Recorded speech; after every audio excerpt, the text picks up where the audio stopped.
صلی اللہ علی محمد صلی اللہ علیہ وسلم. اللهم صل على محمد النبي الأمي وعلى آله وسلم تسليما. اعوذ باللہ السمیع العلیم من الشیطان الرجیم. بسم اللہ الرحمن الرحیم. والصلاة والسلام علی رسولہ الکریم. السلام علیکم ورحمۃ اللہ وبرکاتہ. بخاری شریف کا باب العلم ہمارے زیر مطالعہ ہے، اور اس سلسلے میں آج حدیث نمبر 72 ہے، لیکن یہ حدیث ہم پہلے پڑھ چکے ہیں. میں صرف اس کا تذکرہ کروں گی. اور یہ حدیث اس بارے میں تھی کہ نبی کریم صلی اللہ علیہ وسلم ایک دفعہ صحابہ کرام رضوان اللہ مجمعین کی ایک محفل میں بیٹھے ہوئے تھے، اور آپ کے پاس کھجور کا ایک خوشہ لایا گیا، اور اس وقت آپ نے فرمایا تھا کہ درختوں میں سے کون سا ایسا درخت ہے جس کی مثال مسلمان کسی ہے. اور حضرت عبداللہ بن عمر رضی اللہ تعالیٰ عنہ اس وقت چھوٹے تھے. انہوں نے یہ کہا کہ میرے دل میں آیا کہ میں یہ کہوں کہ وہ کھجور کا درخت ہے، لیکن چونکہ میں چھوٹا تھا اس لیے میں خاموش رہا. اس کی تفصیل ساری ہم پیچھے پڑھ چکے ہیں. یہاں پہ اس کا جو حصہ لائے ہیں امام بخاری وہ یہ ہے کہ بعد میں جب حضرت عبداللہ بن عمر نے اس کا ذکر حضرت عمر رضی اللہ تعالیٰ عنہ سے کیا تو حضرت عمر نے فرمایا کہ اگر تم اس وقت خاموش رہنے کی بجائے دل کی بات ظاہر کر دیتے تو مجھے اس قدر خوشی ہوتی کہ سرخ اونٹوں کے ملنے سے بھی نہ ہوتی. یعنی پہلو یہ لائے ہیں کہ فہم فی العلم اور تفقہ فی الدین ایک قابل فخر چیز ہے، اور اس پہ خوش ہونا چاہیے، اور وہ اپنے بیٹے کی اس بات پہ بہت خوش ہوتے. اسی سلسلے کی جو اگلا باب ہے اسی ضمن کا اور اسی ملتے جلتے موضوع کا ہے، اور اس باب میں باب نمبر 15 ہے یہ کتاب العلم کا، اور یہ ہے کہ الاقتباس فی العلم والحکمہ، کہ علم و حکمت میں رشک کرنا. تفصیل ہم آگے پڑھتے ہیں حدیث اس کے بارے میں. اور اس کے ذیل میں جو امام بخاری نے لکھا ہے کہ قال عمر رضی اللہ تعالیٰ عنہ نے فرمایا تفقہوا قبل ان تسودوا، کہ تم علم حاصل کر لو سردار بننے سے پہلے، اس سے پہلے کہ تمہیں سرداری حاصل ہو تم علم حاصل کرو. قال ابو عبداللہ وبعد ان تسودوا، اور ابو عبداللہ یعنی امام بخاری رحمۃ اللہ علیہ خود لکھتے ہیں کہ تو سردار بننے کے بعد بھی علم حاصل کرو. وقد تعلم اصحاب النبی صلی اللہ علیہ وسلم بعد کبر سنہم، کہ جو صحابہ نبی تھے وہ بڑھاپے کے بعد بھی علم حاصل کرتے تھے. تو اس باب میں امام بخاری نے تذکرہ کیا ہے کہ حضرت عمر رضی اللہ تعالیٰ عنہ لوگوں کو تلقین کرتے تھے کہ دین میں بصیرت پیدا کرو، تفقہو، کہ دین پیچھے تفقہو کی تفصیل ہم پڑھ چکے ہیں کہ دین سیکھو، اس میں مہارت پیدا کرو اس سے پہلے کہ تمہیں کوئی ذمہ داری مل جائے. اور اس میں یہ بھی کہ یعنی سرداری کوئی ذمہ داری، جیسے اب ہمارے یہاں نظم ہے، ناظمہ ہے، امیر ہے، یا کسی کو خلافت مل گئی، بادشاہ بن گیا، وزیر بن گیا، کوئی بڑی ذمہ داری کسی بھی نوعیت کی، یا اس میں شادی کا بھی تذکرہ ہے کہ شادی تمہاری ہو گئی، تمہارے بچے ہو گئے، تمہارے پاس مصروفیت ہو گئی، تو وقت کم ہوگا، اس سے پہلے تفقہ فی الدین حاصل کر لو، یعنی دین کا علم جو ہے وہ حاصل کر لو، اس پہ غور کر لو.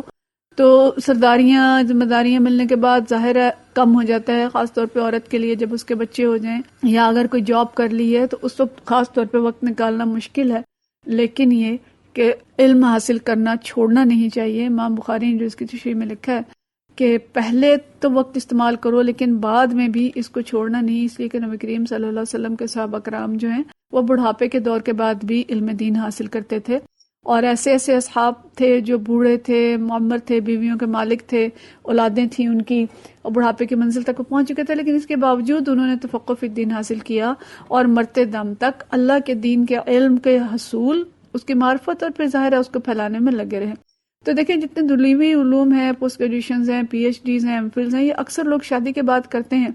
یا ذمہ داریاں حاصل کرنے کے بعد ساتھ ساتھ جاب کر رہے ہیں، ساتھ ساتھ آگے پڑھ رہے ہیں. تو یہ علم جس پہ دنیا کی زندگی کا انحصار ہے، اس کو بڑھانے کے لیے اور اپنی کیپیسٹی بڑھانے کے لیے اور اپنے جو ذریعہ آمدن ہے اس کو اپ گریڈ کرنے کے لیے یہ سارا کچھ کیا جاتا ہے. تو علم دین جس پہ دائمی زندگی کا انحصار ہے اس کا تو تا عمر حاصل کرتے رہنا زیادہ اچھا ہے، لیکن یہ کہ فرصت اور جوانی کو غنیمت سمجھیں، ان دو چیزوں سے فائدہ اٹھائیں. اور کیونکہ جب بڑھاپا یا مصروفیت ہو گئی تو اس کے بعد وقت بھی ملنا مشکل ہے، اور بڑھاپے میں تو پھر کیفیت یہ ہوتی ہے کہ یاد رکھنا بھی مشکل ہے، زیادہ دیر بیٹھ کے پڑھنا بھی مشکل ہے، زیادہ دیر لکھنا بھی مشکل ہے، محفلوں میں بیٹھنا بھی بغیر کرسیوں کے ممکن نہیں ہوتا. تو اس لیے جوانی کو، فرصت کو غنیمت سمجھیں اور اس کو تفقہ فی الدین کے لیے استعمال کریں، دین سمجھنے اور سیکھنے کے لیے استعمال کریں. اور لیکن یہ کہ بعد میں بھی اس کا سلسلہ جو ہے جاری رکھا جائے. اس کے بعد جو حدیث اس ذیل میں لائے ہیں امام بخاری، یہ حدیث نمبر 73 ہے، اور اس میں فرمایا ہے، حضرت عبداللہ بن مسعود رضی اللہ تعالیٰ عنہ سے روایت ہے، وہ کہتے ہیں کہ نبی کریم صلی اللہ علیہ وسلم سے میں نے سنا کہ آپ فرما رہے تھے لا حسد، حسد نہیں ہے یہاں، تفسیر ہم بعد میں دیکھتے ہیں، لا حسد الا فی اثنتین، کہ دو خصلتوں کے سوا حسد جائز نہیں ہے۔ دو خصلتیں کیا ہیں؟ رجل اتاہ اللہ المال، وہ شخص جس کو اللہ نے مال دیا ہے، فسلط علی ہلاکتہ فی الحق، اور اسے اس بات کا اختیار دیا ہے، توفیق دی ہے کہ وہ اس کو حق کے راستے میں صرف کرتا رہے۔ ورجل اتاہ اللہ الحکمہ، اور وہ شخص جس کو اللہ نے حکمت دی ہے، اللہ نے دین کی بصیرت اسے عطا فرمائی ہے، شریعت کا علم اس کے پاس موجود ہے، فَهُوَ يَقْضِي بِهَا وَيُعَلِّمُهَا، اور وہ اس کے مطابق فیصلہ کرتا ہے اور لوگوں کو بتاتا ہے۔ یعنی یہ دو کیفیات ہیں جن کے علاوہ حسد جائز نہیں۔ اب یہاں پہ حسد لفظ اپنے اصل معنی میں استعمال نہیں ہوا، کہ جس میں حسد کا ہم یہ معنی لیتے ہیں کہ جس کے پاس کوئی نعمت ہے اس سے چھن جائے اور مجھے مل جائے، یہ معنی نہیں ہے، بلکہ حسد کے معنی یہاں رشک ہے، اور یا جس کو عربی میں لفظ غبطہ جس کے لیے استعمال کیا گیا ہے، کہ یہ ایک ایسی کیفیت ہے جس میں انسان یہ سوچتا ہے کہ جو نعمت اس شخص کو ملی ہے وہ اچھی لگتی ہے، اس کو اچھا سمجھتے ہیں، لیکن یہ خواہش نہیں کرتے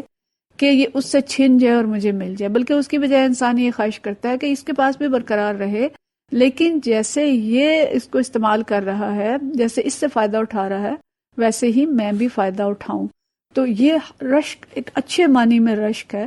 کہ یہ خوش قسمت لوگوں کو جو چیزیں ملی ہیں دوسرا بھی حسرت کرے کہ مجھے بھی یہ چیز ملے اور میں بھی اس کو ویسے ہی استعمال کروں۔ اور ظاہر ہے کہ یہ اچھی چیز کے بارے میں ہی ہو سکتا ہے، کسی غلط چیز کے بارے میں ایسا رشک نہیں ہو سکتا کہ کوئی اگر اپنے مال و دولت کو فضول عیاشیوں میں اڑا رہا ہے یا کوئی اپنی جوانی کو گناہوں میں صرف کر رہا ہے تو کوئی بھی اس کو دیکھ کے اس پہ رشک نہیں کرے گا، اس کے بارے میں نفرت ہی پیدا ہوگی۔ لیکن خاص طور پہ رشک کے بارے میں یہاں پہ ترغیب دی گئی ہے کہ ایسے لوگوں کے بارے میں رشک کریں۔ اس میں پہلا کیا ہے کہ جسے اللہ تعالیٰ نے مال دیا ہے اور وہ اپنے حق کے راستے میں استعمال کرتا ہے، اور حق کا راستہ تمام وہ مصارف ہیں جو اللہ تعالیٰ نے بتائے ہیں، نبی کریم صلی اللہ علیہ وسلم نے بتائے ہیں، یعنی اپنے اہل خانہ پہ خرچ کرنا، ضرورت مندوں پہ خرچ کرنا، مسافر، فقراء، مساکین، یتیم، بیوائیں، رفاہ عامہ کے کام، اور خاص طور پہ اللہ کے دین کی اقامت کے لیے اور اللہ کے دین کی سربلندی کے لیے مال استعمال کرنا۔ تو جتنی بھی مدات اللہ تعالیٰ نے بتائی ہیں اور جو اللہ نے پسند کی ہیں وہ سب فی الحق ہیں۔ اور دوسری حدیث میں یہ بھی آیا ہے کہ رجل اتاہ اللہ القرآن فہو یتلوہ آناء اللیل وآناء النہار ورجل اتاہ اللہ المال فہو ینفقہ آناء اللیل وآناء النہار، کہ وہ شخص جس کو اللہ نے قرآن کا علم دیا ہے اور وہ رات اور دن اس کی تلاوت کرتا ہے، اور وہ شخص جس کو اللہ نے مال دیا ہے اور وہ رات اور دن اس کو اللہ کے راستے میں خرچ کرتا ہے۔ یعنی بات صرف خرچ کرنے کی نہیں ہے کہ حق کے راستے میں خرچ کرنا، بلکہ اس کو وافر خرچ کرنا اور رات اور دن اس راستے میں لگے رہنا، یہ بہت بڑی توفیق ہے جس کو ملے۔ تو دیکھیں یہ اس پر رشک کرنے کی ترغیب دی گئی کہ اس پر رشک کریں، تمنا کریں کہ اگر میرے پاس مال ہو تو میں بھی ایسے ہی استعمال کروں۔ تو اصل چیز جو اس پہ غور کرنے کی ہے کہ مال ایک نعمت ہے،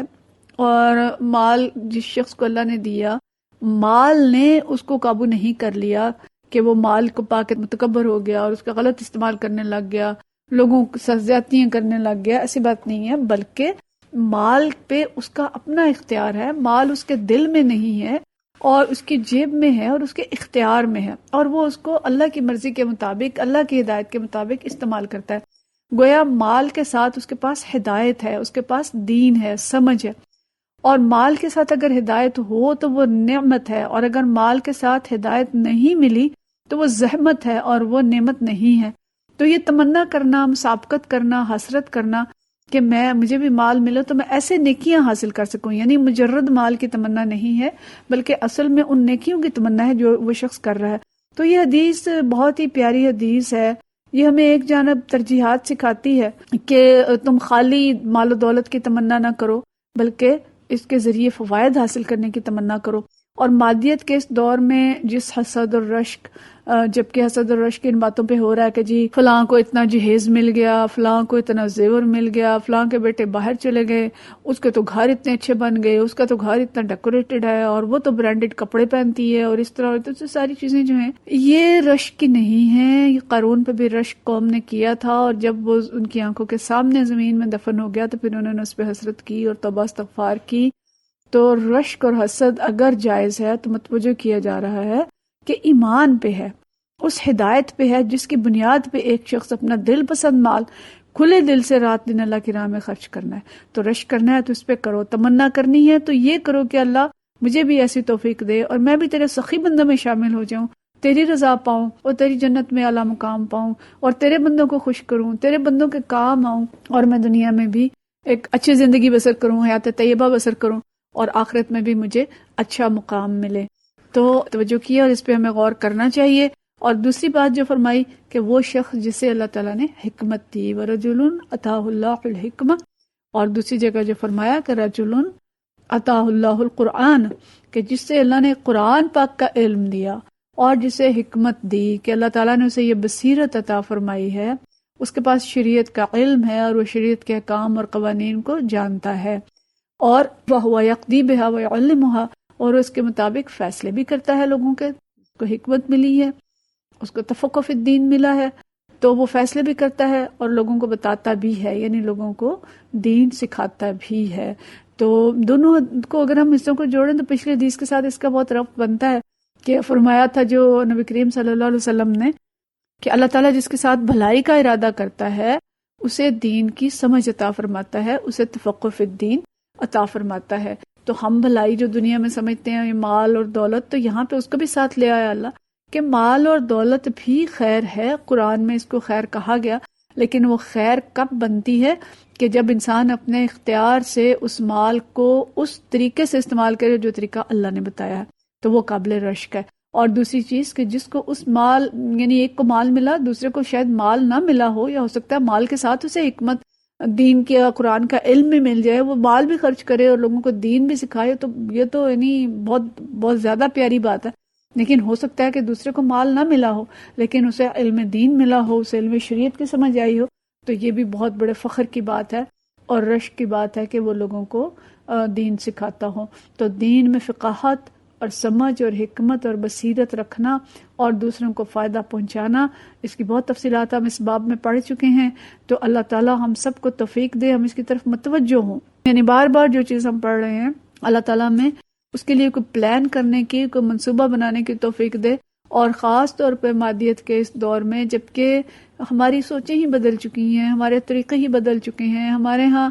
تعلیم کے معنی بدل چکے ہیں اور تعلیم کے حصول کا مقصد بدل چکا ہے، والدین کی فکریں بدل چکی ہیں، انسانوں کے خود اپنے اندر مسابقت جو ہے وہ بالکل دنیا کی چیزوں میں، عجیب و غریب چیزوں میں مسابقت ہو رہی ہے۔ تو یہ اللہ تعالیٰ کا کرم اور اس کا احسان ہے۔ اللہ ولی الذین آمنوا یخرجهم من الظلمات الی النور، اللہ مومنین کا ولی ہے، وہ انہیں اندھیروں سے نکال کے روشنیوں میں لاتا ہے، کہ وہ بار بار ہمیں متوجہ کرتا ہے کہ زندگی کا صحیح رخ کیا ہے اور کس طرح سے سوچو، کس طرح سے کام کرو، ترجیحات کا تعین کیسے کرو۔ تو اللہ کرے کہ ہم کوئی ترجیحات قائم کرنے میں کامیاب ہو جائیں اور اپنے لیے علم دین حاصل کرنے کا کوئی اچھا طریقہ سوچیں، اور اس کے ساتھ اگر اللہ نے ہمیں مال دیا ہے تو اس کو اچھے طریقے سے استعمال کریں۔ اس کے بعد باب نمبر 16 کا کچھ حصہ آج ہم دیکھ سکیں گے، باقی انشاءاللہ اگلی دفعہ دیکھیں گے۔ اور اس باب میں ذکر ہے ما ذکر فی ذہاب موسیٰ علیہ السلام فی البحر الی الخضر، کہ موسیٰ علیہ السلام کا سمندر میں حضرت خضر کی طرف جانے کا ذکر ہے، اور اللہ تعالیٰ نے جو فرمایا ہے کہ حل اتبعک علی ان تعلمنی مما علمت رشدا، جو سورہ کہف کے اندر آیت ہے، آیت نمبر 66 ہے، کہ حضرت موسیٰ علیہ السلام نے ان سے کہا تھا کہ کیا میں آپ کے ساتھ چلوں اس شرط پر کہ آپ مجھے تعلیم دیں۔ اچھا، اس کو اگر ہم پچھلی حدیث کے ساتھ جوڑیں کہ سرداری ملنے کے بعد اور بڑھاپے کے بعد بھی علم حاصل کرتے رہو، تو اس میں مثال آئی ہے اس بات کی کہ موسیٰ علیہ السلام جب حضرت خضر کے پاس علم حاصل کرنے کے لیے گئے تھے، سیکھنے کے لیے چل پڑے تھے، جب انہیں پتہ چلا